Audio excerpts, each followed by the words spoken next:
What's up, everybody? Welcome back. This is episode 12, I believe, of the No Starving Artist podcast. We are getting up there. We've got a fantastic guest today that I think is going to be really interesting for a lot of parents, studios, directors that are out there that listen. So we have Amber Anthony on the podcast. I'm going to read her one sentence here. So she's the co-owner of Rainbow Dance for 20 plus years. Passionate about the industry as a whole and super interested in the BTS on the adjudication side of the events. So going to be a great episode. I'm going to have Amber introduce herself a little bit. So go ahead, Amber. Let the people know who you are and what you're about. Thank you so much. Yes, so as you stated in the intro, I have been in the dance competition industry for over 20 years. I was fortunate enough to be invited to take over a family business. My mother, Miss Vicki Anthony, the founder of Rainbow Dance Competition, at the time was needing double hip surgery. She had been in the industry for 10 years. When she started Rainbow Dance Competition, it was kind of an additional project because she owned Rainbow School of Dance for 20 years in Las Vegas, Nevada.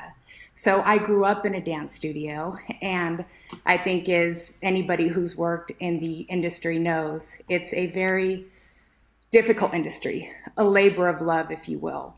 And obviously after 20 years, it has evolved and it's turned into its own thing.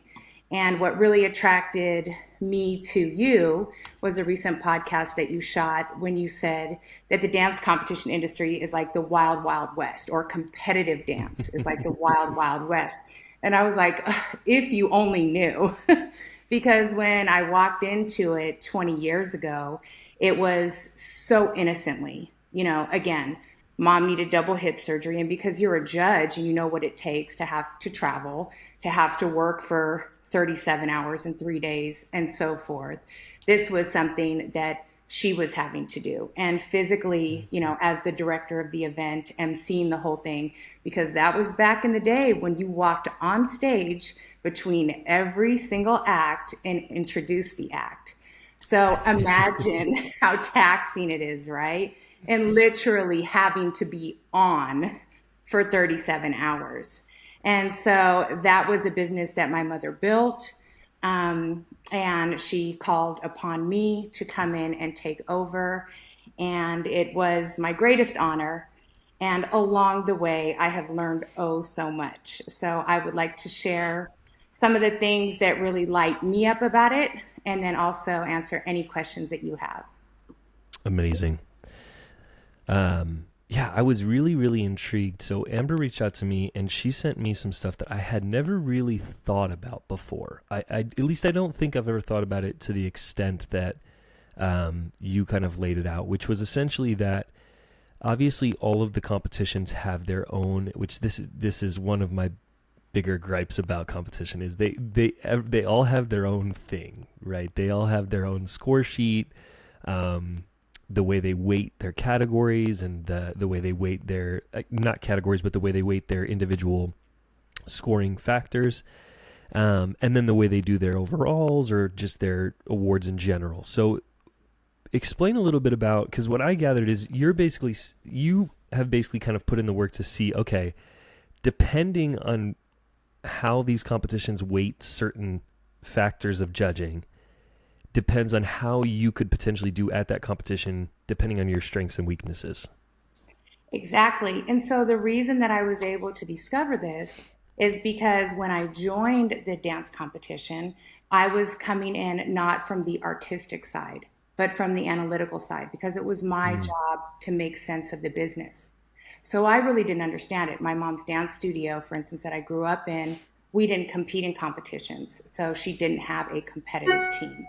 So this was something brand new for me. So I started to discover this back in the day. And in addition, one of the major softwares that all the dance competitions use, I was the beta project. Okay. So the insight that I'm giving you today is coming from zero emotion, highly data driven, so since then, obviously, I've turned into a business consultant. I have many businesses. So I come from a very CFO, COO perspective. So that's Mm-hmm. why I think it's interesting to shed light on this topic because dance competitions and judging is so subjective, right? But Right. imagine my 24-year-old self, and I want you to picture this, okay? My 24-year-old self in a suit after 34 hours, and the overalls are happening. Mind you, we still have paper score sheets, okay? And we Yes. have not yet evolved into video or audio critiques. So I have spent all weekend 10 keying said score sheet, Mm. okay? Judges passing them down, and I'm 10 keying, and I'm putting it into an Excel document. I mean, the human error is just, the Yeah. possibility for it is wild, right? Okay, so studio directors come down to collect their score sheets. And of course, somebody obviously is not happy with the results. So Right. they immediately start to ask questions. Well, because I know the possible, human error factor in this, the first thing I would do is go, oh God, please tell me that I calculated this properly. Okay. Mind you, while there's a freak out session going to the left, Yeah. right? Yeah. So then it would go from there to possibly, well, why did this judge do this? Or why is the range too broad from one Mm. judge to the next? And so forth. Right. So I had to take very emotional and personal situations and try to take the emotion out of it and Mm. apply data and logic. So I've had 20 years to build that data and logic. Of course, in an Mm. ever changing industry, because this was the day of just competitive only. We didn't have levels, you Mm. know, so Mm. it went from competitive to competitive and then non competitive. And then some Yeah. competitions have 3 levels, 4 levels, 5 levels, Right. Right. right? And so, from a statistical standpoint, I've mined through and analyzed tons of data to see what is statistically significant.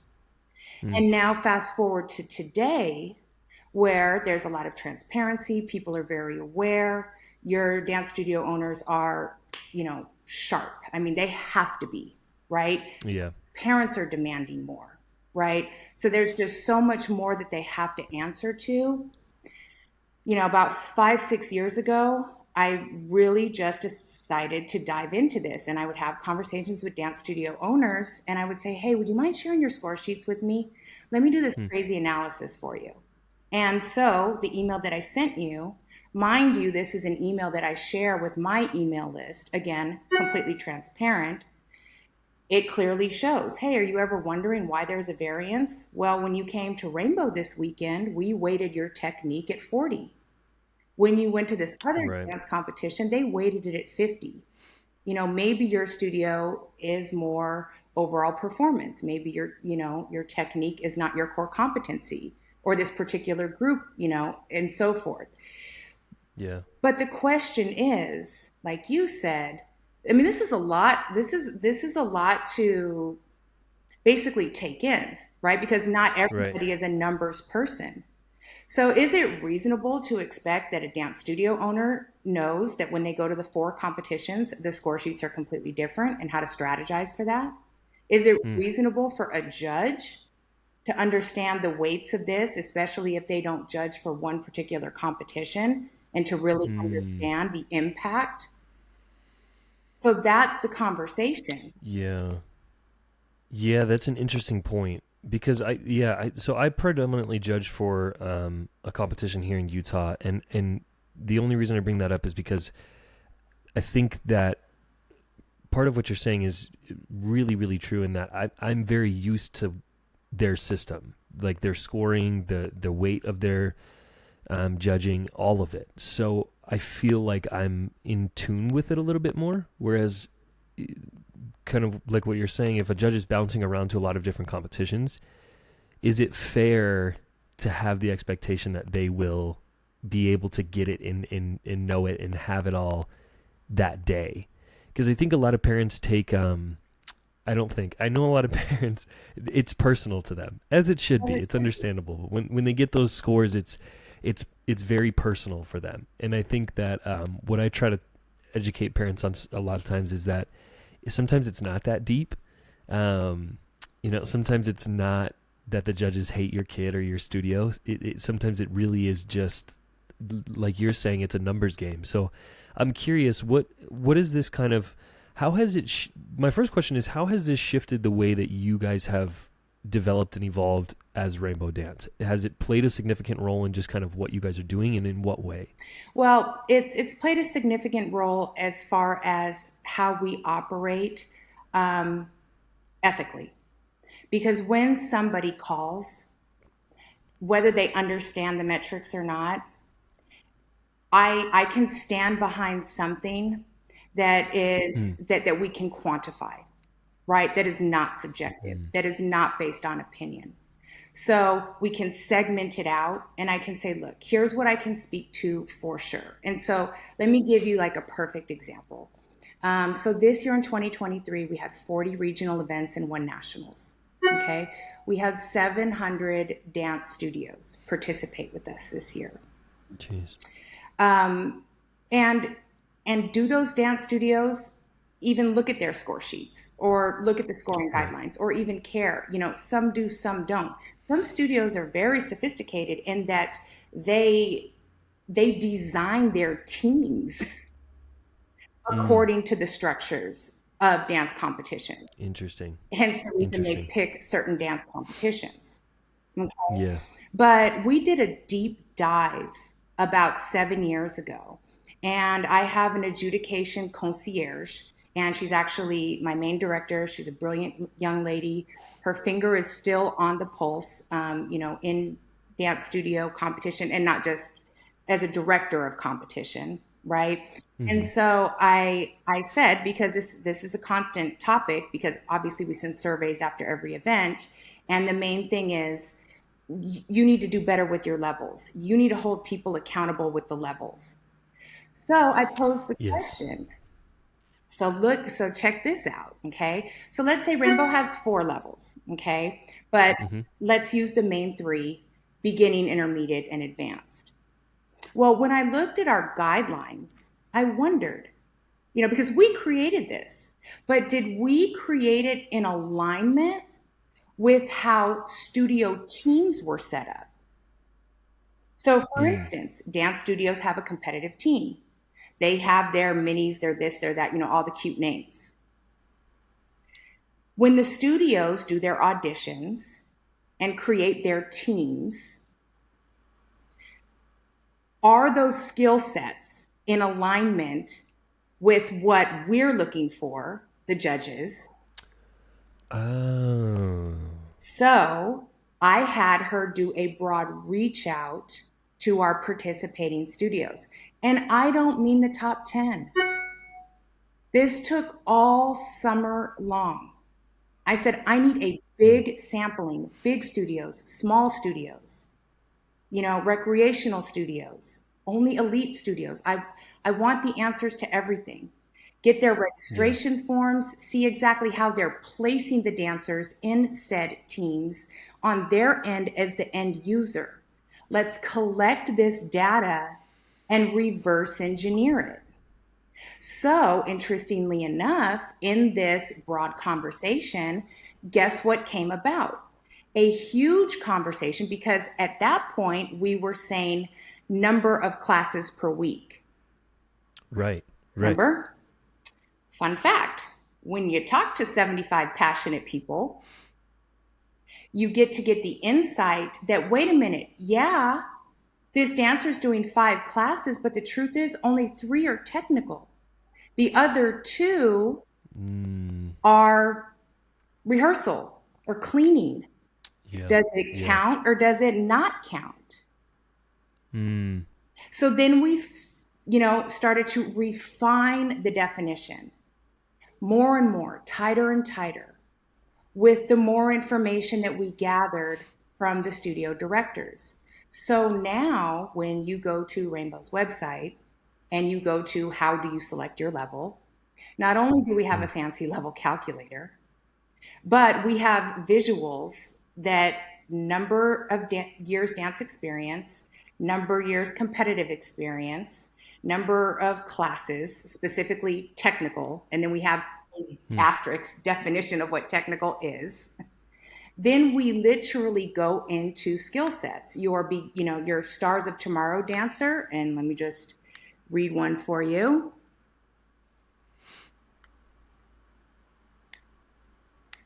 So sorry, iPad.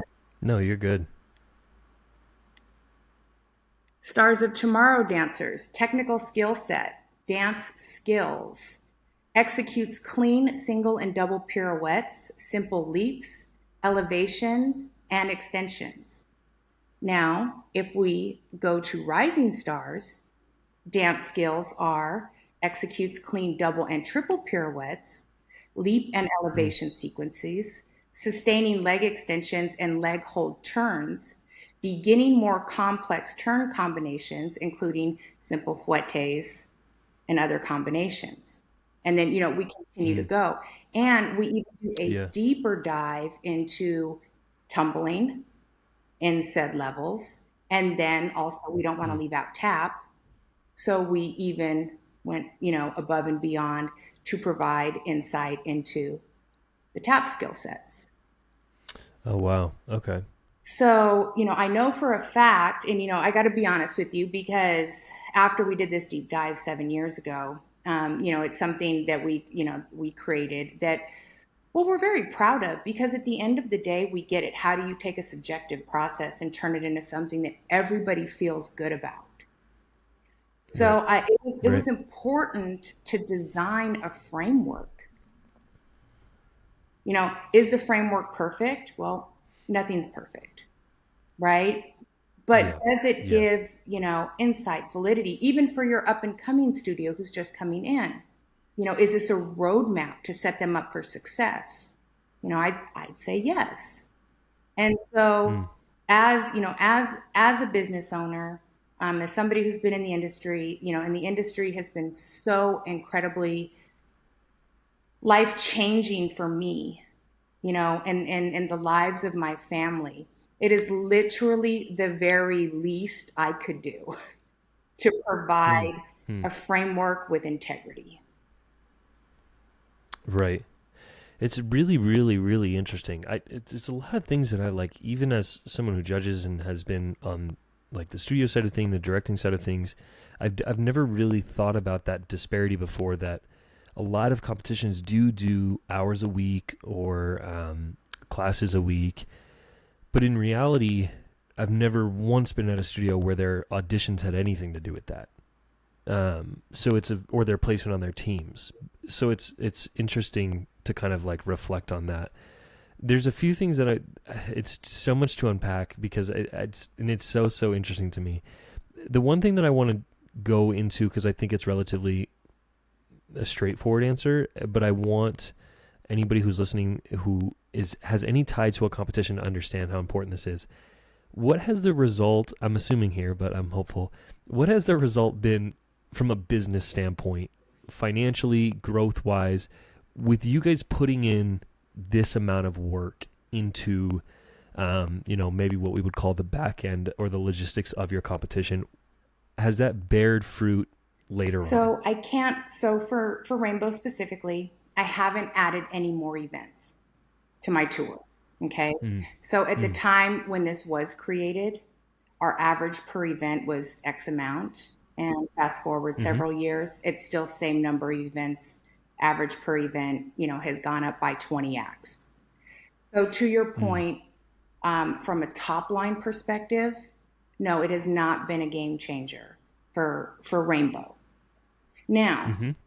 has it helped with retention, um, building trust with our clients, fostering the ongoing relationship so the lifetime value Yeah, of the client increased, and I'm not having to go out and fish for new clients? yeah, I yeah. would say yes. Do you think this? Um, I dare say that there's a lot of competitions that probably don't have this same level of understanding from a business standpoint as you. Do you think that that has played a big role in kind of up to this point? Because it's just one, I know firsthand that there's a lot of competitions that don't do any of what you're talking about, or even have a clue of maybe what you're talking about, which is okay. I'm not here to bash anybody, but I mean, do you feel like that has helped shape your perspective on this particular thing? Well, it's definitely helped shape my personal perspective, and also Rainbow's team members. Rainbow is known as a competition with the heart. All of the team members who also sometimes work for other organizations, obviously because we're seasonal and what have you, they always say that when they're at Rainbow, they feel good about what they're doing, right? We definitely want team members to believe in, the mission. And, again, dance competitions being what they are, the industry as a whole. Yeah. I mean, it's glamorous. It's exciting. I mean, you've seen it, the production, the staff members are gorgeous. The judges are phenomenal. I mean, it's definitely a production. And frankly, maybe that is what sells, and that's why you have, phenomenal competitions who may not have this back end laid out, because guess what? Even though people asked for it, because again, I send out a survey, and when you tell me you want clarity on roles, on levels, and you want, and you're expecting me to get to the bottom of it and hold people accountable, right? I hear you. So I'm going to do my very best to make that happen. But when, and it has been several times where I've delivered this data to the individual asking. Sometimes it's an aha moment. Oh my gosh, thank you so much. I never thought about it this way. I'll definitely take this, like you said, back into the studio, and we'll revisit with my admin team on what we're doing, as far as logistics and placing and building our teams. This is really helpful because it gives me an apples to apples scenario. Right. But then again, you can't design your team on how you can succeed at Rainbow, because guess what? Next week you're going somewhere where it's completely different. Yeah. Right? Yeah. So I wonder, does a studio, when they pick their 4 competitions, do they get out all the score sheets? Do they kind of look at them? And the way that I demystify it and make it not personal to dance and not personal to the industry or dance competitions is, think about it like this. Think about it, whether it's the SAT or the ACT, something that we all knew, right? If you were better in math, you're going to shine with the ACT versus the SAT. Yeah. Or when you go to college and you get a class, another way of and you have your classes, right? I would always look to see which classes demanded my attendance and what that percentage was. because I'm not the best test taker, but if I can leverage these other areas where I do shine, how do I maximize those other areas? So you see, that's how my mind works, just on a cellular level. And then I just wanted to apply it, to the business model. For the ones that do care, for the ones that do need that, that logic. Just another level of transparency. And again, building and maintaining trust. I'm curious as to how you go about onboarding new judges. Is it, how much training do you have for them when they come on? Do you do any? Is it as simple as just laying out what you guys do and what the criteria are? Because obviously there's a kind of, from my experience, a balance of, you don't want to over expose a judge to your processes to where they're almost like catering to those, but at the same time they still need to kind of have a clue. So do you have kind of a set onboarding process for judges? We do, actually, and one that we've dedicated a lot of resources to in the last 2 seasons. And so now we have a judges task force, which is a little more formal. And to your point, it's not to bring them on and and give them all of our ideals. It's more to be in support. Hey, here's the framework that you are going to be working within for the next 37 hours times number of events you're available for. Yeah. With that said, do you understand it?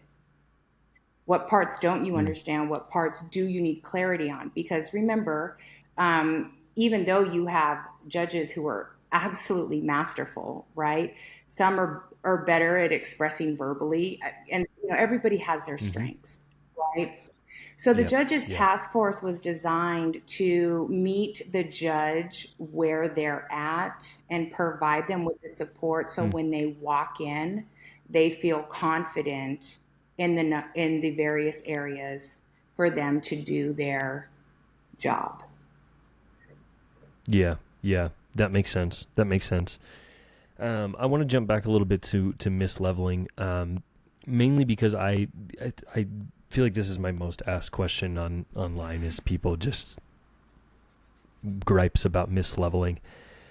Do you feel like, because I have my own personal take on it, do you feel like you see a lot of genuine misleveling, or is it simply, because for me, I feel like it's more so a misunderstanding from the audience and the judges and the studios seeing, because I always explain it like it's a different perspective when you're judging a routine versus when you're just watching a routine. There's a lot of things that I notice when I'm judging that I probably wouldn't notice if I was just watching the routine. And so do you see a lot of actual misleveling at this point in competition, or do you think it's something else entirely? I think, to your point, a lot of it is something else. It's perception, like you said, because they may or may not be looking at it with the same eye, even if it is coming from another dance studio owner who is obviously a master at what they do. Right. But just like when we talk about judging and defending the judge's decision, that it's subjective, right? There's truth to the judge's decision with their opinions and feelings, right? I mean, that's the definition. So, we do have a level promotion program. And if the judge feels that something should be bumped up a level, they have the ability to do that. I love that verbiage. Sorry, I not to interrupt you, but I absolutely love that phrase. The level promotion program? The level promotion. Yeah. And so the way it's worded is, you can do a voluntary level promotion too, that a performer can voluntarily promote themselves to a higher level. But this is also something that the judging panel or the competition director can start to initiate if there is, in fact, a reason to. And is it sort of, because again, I've had experience with both ways, is it like a majority of judges constitutes a level promotion, or is it as soon as one judge flags it, then it gets handed off to somebody else to make the final decision? And then again, what's amazing is going back to a written framework. So it's consistent. I mean, it's as consistent as it can be within the art. Hopefully. Right? Yeah. And so again, why I think it's so important. And remember, I view things through a different lens only because of my professional background. So I come from a court background, and I come from an accounting and taxation background, right? So it's important to go back to like a code, a law, right? Even though it can be interpreted, but it's important to go back to something tangible. And so that's exactly what we have in place. But to your point, again, because I love to pull out numbers and statistics. So let's say, we saw 21,000 acts this year. How many level promotions were there? Not many. Yeah, that's fair. Okay, so let's get into the actionable side of this, because I think this is a very interesting aspect of this, because you're kind of making, I don't want to say making the claim, but your approach is that there is a tactical way that you can kind of go about competition dance. And we've kind of talked about, making sure that you choose your competitions wisely based off of what their criteria are and the strengths of your studio. Is there anything above and beyond that? Or is there, as everybody likes to ask me, is there one thing that rules them all when it comes to Well, competition? interestingly enough, based on survey, they say date. Interesting. Why would you choose a competition, rainbow or otherwise? Date. Yeah. So imagine how stressful this was for me as new competition owner, baby Amber, 20 years ago, right? Yeah. Because, back in the day, again, like pre-internet and the whole nine. So I'm having to physically go to competitions and like watch. And then in their program booklet, look at the awards they're giving. And then, I put it on a spreadsheet. And I am mind blown that the biggest competitions are not necessarily giving the most awards, not necessarily giving the most cash prizes, and so forth, right? So I studied all the competitions. I put them on a spreadsheet, apples to apples, scholarships, awards, cash prizes. Do they have something? Well, like I said, this was pre-levels, but, but now that we have levels, are they only highlighting elites? Or do the beginners get to get in the showcase? And right? And then you're pulling all this data. And at the end of the day, I can honestly tell you that number one, they say date. And then number two, which I haven't heard this in a long time because I don't know how many competitions still play this game. But they'll say, well, they were able to offer us something else, another type of incentive, whatever that is. But please note, the last time I heard that was probably 7 years ago. So that's not really a topic of conversation, at least in my world today. It's dates. Yeah. Get the right date, no spring break, and you too can have my 50 acts. Interesting.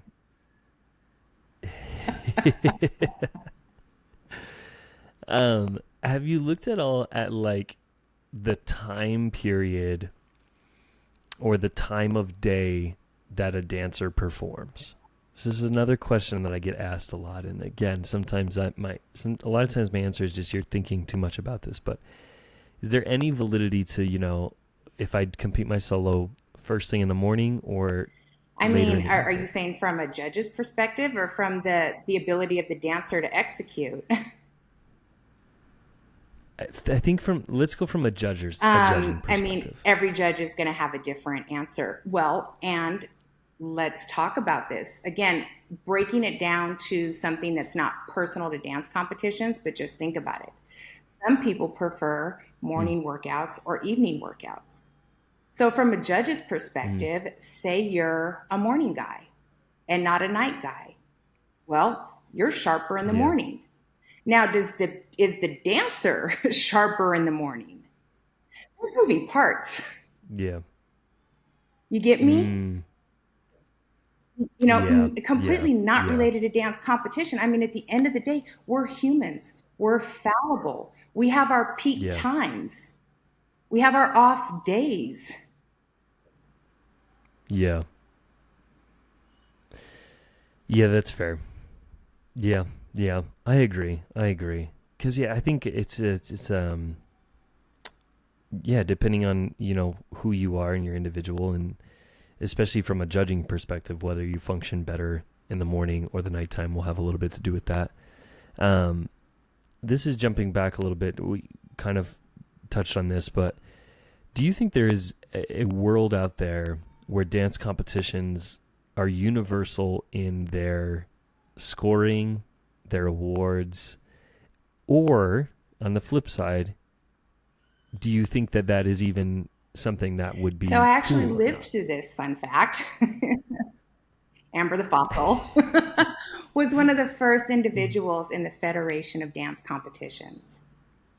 So back in the day, we actually attempted.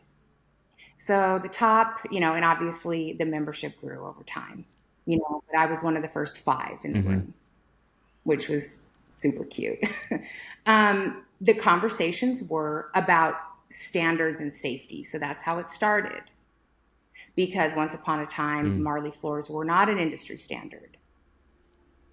Okay, so again, Ah. back to prehistoric times. But as we Yeah. continued, Yeah. we would bring dance studio owners to a round table once a year, and they would start to bring, oh, and another hot topic. Oh, this is so good. The ongoing topic of props. There was a time when we were measuring Ah. props, safety. It was all Ah. designed around safety. But if you recall, Yeah. back in those days, those powerhouse studios were bringing in the props. And so things over 10 feet wasn't safe. Yeah. Yeah. Okay. Then the industry shifted to get around that narrative. And now it's, well, now you're taking up too much time to set up said prop. So you're either paying for that Mm. time or getting disqualified, Yep. right? So Yep. the Federation of Dance Competitions, we really did try to streamline some of those larger things that were big expenses to competition studios without saying, hey, we all have the same score sheet, we all have the same ranges, and so Yeah. forth. Kind of in the email that I sent to you, and again, my entire email list is, I said multiple dance competitions wouldn't exist if they didn't have their own identity, right? I mean, because at that Yeah. point, it's literally just Yeah. a different backdrop and an MC and a different award, right? So if Mm. everything else was apples to apples, it's not the same experience. So I think it's necessary, for dance competitions to have a range. And even so, fun fact, I have my regional score sheet, but when it comes to my title, my dancer of the year score sheet differs from my solo performance score sheet. And again, when I Mm. asked the studio owner, hey, did you realize that? Oh, no, I had no idea. I mean, it's right in my rules and regulations, but Yeah. again, they're managing so much. Yeah. Yeah. And obviously the judge is judging with the different elements, right? That's why a different outcome could Right. occur at title than, at solo overalls.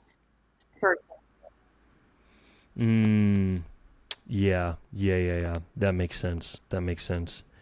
Do you have a lot of the same judges at a lot of your events, or does it just completely depend on It just availability depends on and year availability to year year? to year. We have a qualified pool of judges. Obviously, we've been doing this for a really long time, right?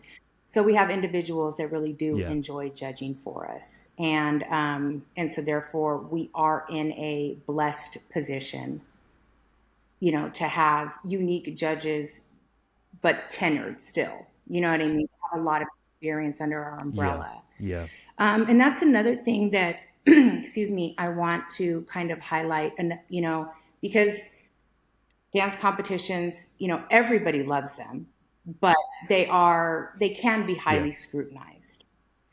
But as I stated about how it's impacted my life, I've had the pleasure, and I think you will appreciate this too.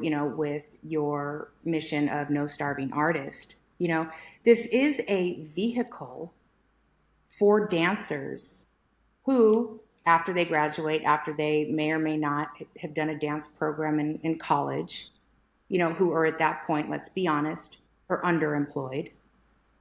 Okay. This is a Yeah. vehicle for them to still do what they love during that transitional period, either by joining us as judges, convention Mm. teachers, road warriors, etc.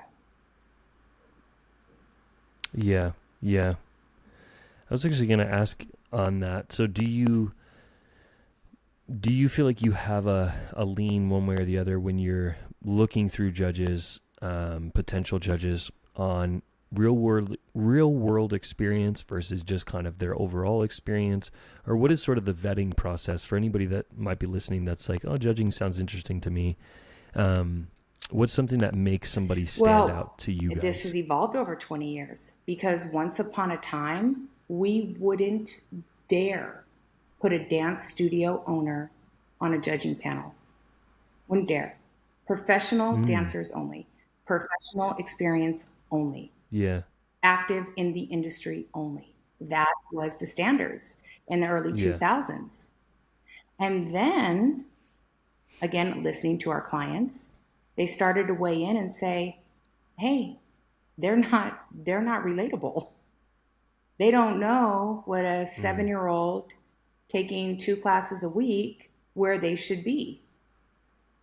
So it's impossible for Yeah. them to be able to place properly because they're looking through a different lens Mm. or a lens that they don't even have to look through. So the Yeah. Yeah. industry started calling out, and they've been very vocal about what they want for judges. And of course, they want well rounded. Mm. But the thing that they definitely want that must be on the resume is that they have taught dance. So they hold that, Mm. and I can say this truthfully, they hold that in higher regard to an individual who is either an amazing choreographer or an amazing professional dancer. They want somebody who has Yeah. walked Yeah. in their shoes. That makes sense. That makes sense to me, at least. I feel like that would make everybody more comfortable in general, especially from a studio teacher perspective. Um, the other thing I'm interested about, so you guys are pretty wide ranging across the U.S. What have you kind of noticed? Do you guys keep an eye on it all? I guess I don't know why you would, but just things that maybe you've noticed across the U.S. that are different or similar, in terms of studios, in terms of the dancers that are coming to the competitions. Would you say there is a big difference, or it's relatively So 20 not years that ago, big there of a was a deal? stark difference between West Coast, Midwest, and East Coast. Mm. So not only, I guess, Mm. when we just think about West Coast, Midwest, and East Coast is a country, right? We have Yeah. some differences that we think about, but there was definitely a difference in style, and you know, obviously the West Coast at one point they were the Turners, and everybody was just so infatuated Mm. with the abilities of many studios on the West Coast. But thanks to the internet, Yeah. they started to either Yeah. come over here or grab those choreographers, teachers, and started applying many of those same teachings to their studios, no matter where. Yeah. Yeah. So even, studios up north, Yeah. studios in the south, they have the same access. Everybody has the same access now. Yeah. Yeah. That's fair. It's really So it's evened kind of out the evened playing out the field. playing field a little bit. The other thing, and you kind of already touched on this, so I feel like I kind of already know what your answer might be, but it's another one. I'm trying to think of all these things that these parents flood me with all the time, and this is like such a great opportunity for them to just hear it firsthand. The politics of dance competitions. You kind of mentioned that a while back this was a thing. Do you feel like it's something, obviously, and I always make a point of telling people this, that when you were talking about business of any kind, any industry, there's always a level of, whether political is the correct answer or not, there's always a level of like catering to certain consumers over others. It's just the nature of business in general. But do you feel like it's a standout thing that studios and parents need to be worried about at competitions Well, and nowadays? so that's always a thing, and that's why I love data. Because they'll say, well, the big studio got more. Mm. Mm. Well, the big studio statistically is going to get more percentage wise. Now, I'm not saying they're going to score higher. Yeah. That's not Yeah. what I'm saying. They have a better chance Yeah. statistically. Yeah. So when you're at awards and you're hearing It's that name over and over it's again. it's percentages, it's statistics.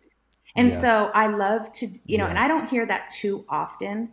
When we do, it takes me 6 seconds to grab the routines on a spreadsheet, segment it, do the Yeah. percentage, and shoot the logic. It's It's math. And again, Yeah, and I'm which not is really talking valuable for about you guys. double platinums. That's not what I'm saying. So if you're making the argument they got more Hmm. double platinums, that's a different conversation that we have to have. But if they make the Yeah, blanket statement, well, they got more. Yes, they had 5 times more of a chance to be in the overalls than you did. Not to yeah, say that their yeah, scores were higher, but in a range of top 10, they had 5 times more of a chance to get in there. yeah, yeah. Yeah, that makes sense. And I think if anything too, thinking about that logic, it almost speaks to the consistency of a competition if the larger studios are statistically on average getting more, then to me that speaks to a correct system, because otherwise there would be the counter argument that, well, the bigger studios are getting not as much to cater to the smaller Absolutely. studios, if that makes And sense. so, and I do extract data at the end of every year because I like to know out of our 700 studios, how it's segmented, how many brought, less than five Yeah. acts, so on, and we segment it out and take a look at it. Um, Statistically, for Mm. sure, our bread and butter are ages 9 to 11. Fun Mm. fact, it's rising stars, not elite stars. So if I'm going to make any decisions, it's not based on is your studio big or Yeah. small. Our bread and butter, which is interesting when you talk to dance studios too, because I'm sure, I mean, clearly their metrics are the same if they've run their numbers, right? That it is Yeah. the 9 to 11 Yep. rising stars. That is their bread and butter, which makes Yeah. sense because it's pre high school. Parents are Yeah. uber involved. I mean, Yep. just think about it in relation to sports, Pop Warner, et cetera. You know, who are the Yeah. Yeah. fanatics, in what age range? So it's in alignment with other sports, right? Yeah. Yeah. So that's another reason why, if other competitions are still only doing XYZ for, say, elites, or the biggest prizes are going to elites, you know, I did an Mm. analysis and I said, well, yeah, I mean, we're all aspiring to be that, but let's give more Um, in the Stars of Tomorrow and Rising Stars. yeah. Yeah. Yeah. No, that's fair. I mean, I think I've witnessed for sure the shrinking of the senior category very, very significantly over the past few years. And I know here in Utah, especially from a studio standpoint, it's almost becoming a rarity if you have a Mm, genuine senior team.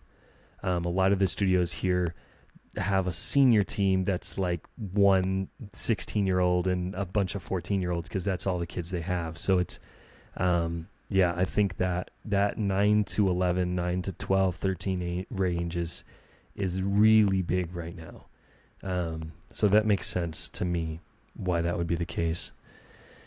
All right, I've got one mhm. more. This is just for me, just for fun, and then we'll jump into kind of your final thoughts. But what's your perspective on the tricks within dance right It's now? been a thing for so long. Because you've been in this a lot longer than me, so you've potentially seen like Yes. And swings so that I once upon even a haven't time, if seen. there was any type of acro pass, it had to go in open, period, the end, no more conversation about it, right? So lyrical is lyrical, contemporary is Mm-hmm. contemporary, and so forth. And obviously, that's changed. So we change with the times. Yeah. Again, we ask our clients, how, because at the end of the day, if we're not trying to align with them in some way as to how they are teaching in their studios and how they are creating choreography within their studios, Mm. then we're working against one another. And that is not the goal, because we are Mm. interdependent. We rely on one another. If I don't make the studio director Mm. look great, I am not doing my job, because he or she sat in front of a Mm. hundred parents and endorsed my event, told those parents, you know what, we're going to Rainbow. It is going to be fun. It is going to be fair. It is going to be on time. Yeah. So pony up the money, take your 3 days off of work. You know, I mean, literally, I mean, it's a sacrifice. So I learned early Yeah. on Yeah. that I Yeah, have that's to do true. everything in my power. And remember, it's something I had to learn. It was the only way I survived in the early days. Is I aligned with these studio owners Mm. who, mind you, were 15, 20 years my senior. So my only job was Yeah. to be a servant leader to them. So that's my mindset. That's Mm. Rainbow's DNA. Because they're very Yeah. Yeah. vulnerable at that point, Yeah. That makes sense. like we Yeah. discussed. Yeah. Yeah, no, that makes perfect sense. And I think in the grand scheme of things too, I often have to remind myself of this is that it is a pendulum and it's constantly swinging. And I think right now it's a faster pendulum with social media. Um, and so I think that's a good mindset to have, that like you have to keep going and you have to stay with what's happening. Otherwise, I mean, especially in the case of a competition, that's it. Once people decide to stop going, then Yep, it's constantly downhill from there. evolving. And to your point, I think there's going to be a big shift with the elite and senior category. I think we're going to have to do a little bit of a restructuring, you know, a little more Mm, market research, get some real data. yeah, And just so you know yeah, too, a lot of us eh, competitions, we're really good friends, competition owners. We're not at each other's throats. mm, We talk open, and most of us talk honestly. yeah, We've fostered some really great relationships in the industry. So we're not opposed to sharing data that protects, again, the overall mm, experience for the studio owner and the dancer. yeah, yeah, yeah. I love that. I like that a lot, actually. That eases my mind a little bit. But yeah, it's interesting, the thought of restructuring, because it is, yeah, it's, I don't know. I feel like last year, especially when I was judging, it was like we would get to the senior category and it's like a handful of people, and it wasn't like it used to be where it was like this. The senior category was just stacked with really strong dancers. It was um, a lot more beginning to intermediate seniors, which also kind of piqued my interest a little bit, because it's I guess that means that people are getting into dance a little bit later, which is great, but it's just interesting to Yeah, see it and all that's why play we have to out. keep our finger on the pulse, and that's why data is important Um, because it's not emotional. It just is. yeah, yeah, yeah, yeah. So as we kind of wrap up here, I want to know, what is your, I mean, what are you standing for and standing on at this point, and what do you feel like, if anyone takes away one thing from this, parent, teacher, studio owner, dancer, what would you want that Bigger to be? picture than just dance and the dance competition industry is entrepreneurship.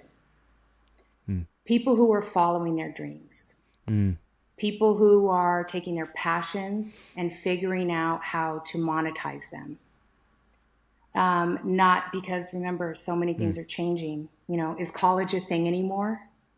You know, here you have these dancers, these individuals who work right. for dance competitions, who are brilliant, who are masterful, who are skillful. Do they know how to monetize those talents? Is there a framework? Is there a vehicle? Is there an avenue? Mm, And, you know, for instance, if I may use you as an example, you know, I don't know if people know this, but obviously you're doing your podcast, you're producing your podcast. I mean, this is all out of your pocket. I mean, this is about your personal branding, this is about your personal mission, yeah, yeah, right? It's you're creating a why bigger yep, than you. So for me, the dance competition industry gave me the opportunity and the permission to build this individual who has an incredible amount of skills and relationships. Mm. And I just want to do right by them. And I think at this point in time, in 2023, I think the message is about branding, it's about entrepreneurship, it's about Mm. monetizing your passions and your skills and finding somebody who has done what you want to do, create the relationship, study it, time Mm. collapse your results, and be great. Yes. Yeah. Yeah. It's so funny. I really feel like a broken record, but I keep finding these amazing people to have these conversations with every episode, and the through line of all these like higher level people within dance, or people that have seemingly been successful within dance, is this idea of mentorship and finding people that can really kind of guide you, which is something that's new to me in the dance space. In my corporate life and like going through college, like obviously that's just a norm in the corporate world of America, is like you find a mentor and that's how you succeed. But it's something I've never really experienced in dance until recently, and it's been like constantly reoccurring. So the only reason I think I keep emphasizing it is because I really want people to understand how important it is to find people who can, at this point, everybody's done everything. So there's somebody out there who is on a very similar path or near the end of it that you want to be on. Yeah, I would also love to do a part 2 if you're open to it and dive more into that aspect of things, because I know that that's a side of you that is really dominant as well. But yeah, just thank you so much. It's incredible to hear your perspective, and I haven't experienced it in a competition world before, and you've sold me. I I don't know if you guys come to Utah, but I definitely would love to come and check out one of your events sometime, because I've critiqued a lot of solos that people have sent me from Rainbow, No, but I've thank you never so been much. When I myself. So found you, I mean, your essence, I knew it would be a match for a conversation because I could see when you use the words barriers to entry and mm, that kind of thing that, we're on the same level, you know, and I just thought, yeah, he gets it because there is a yeah, true business side to dance. And that's the other thing that dancers haven't hmm, been mentored in. And the starving, like you said, the starving artist, and I know that all yeah, too well. That yeah, was my mother until we applied the business side to it, right? mm, And that's many of the dancers who have graced my stage and who mm, I've watched grow up, and have taken on wonderful dance opportunities and did things that people marvel at. They have no money, and their bodies are, yeah, you know, yeah, incredibly wow, tired and sometimes broken, and you know the story. So I'm a huge yeah. No, but it's a massive disconnection between amongst dancers, is like the way I always say it is like the people that you're probably really big fans of online are probably struggling significantly. It's very Yep, and the unfortunate, but dance it's just the way infrastructure that it isn't is. built like the sports one. So we have to think outside the box. But again, Mm-hmm. I'm so blessed because I have hundreds of, and I call them kids because they're my kid, that they come work for me. And, they all come from, or I might say all, but a high majority of them come from dance studios and they have, big dreams and they come to LA and what have you. Mm. And I get to have these real life conversations with them. And, the end result isn't always go teach or, there are other opportunities, but they just have to think outside the box and leverage their skill Mm. set. And I don't think they realize that the skills that they gained in through competition, through dancing, it's so much more than the physical skill set, Mm. between the discipline, between their belief, between being able to shine at a different level, Yeah. that's leverage. But I don't think anybody is showing them that. Hmm. Hmm. I hope everybody's taking notes on this specific part. Amber, where can everybody find you and where can they find Rainbow and where can Well, they find, like I said, what's I'm to also come? a business consultant, so you can find me on IG at the Strategy Specialist. I do have a podcast like you. It's called Tender Love and Cash. And so that name Mm, alone clearly shows where it's coming from. It's all heart, it's all I love it. corazon. And of course, rainbowdance.com. We have, our tour next year already up. Registration opens in October. So we're just so fortunate to have closed out our nationals in Pigeon Forge and, another safe and successful year. But and again, Rainbow has given me the ability Mm, to be a servant leader. And I've been searching for an opportunity to serve the dance mm, community, dancers, etc., whether it be through, financial literacy, teaching them about business, teaching them about taxation, all of these things. So if you have any ideas, I am happy to give my time, my resources, my areas of genius to people in an industry that have taken very, very, very good care of me and my family. mm, mm. If you're listening and you got something going on, that was an incredible offer. So be sure to check out Amber. And yeah, I mean, I think as we can both attest to, you kind of pointed it out with this podcast, is this, a lot of this industry is about relationships and you know getting to know people and networking with those individuals. So yeah, for anybody listening, if anything has sounded interesting, make sure to reach out to Amber or I or Rainbow. I don't know if you guys are hiring often, but I always tell dancers, like, get on the email and reach out, and Exactly. And thank you you for never all know of what's your going to work that happen. you're doing. Thank you so much.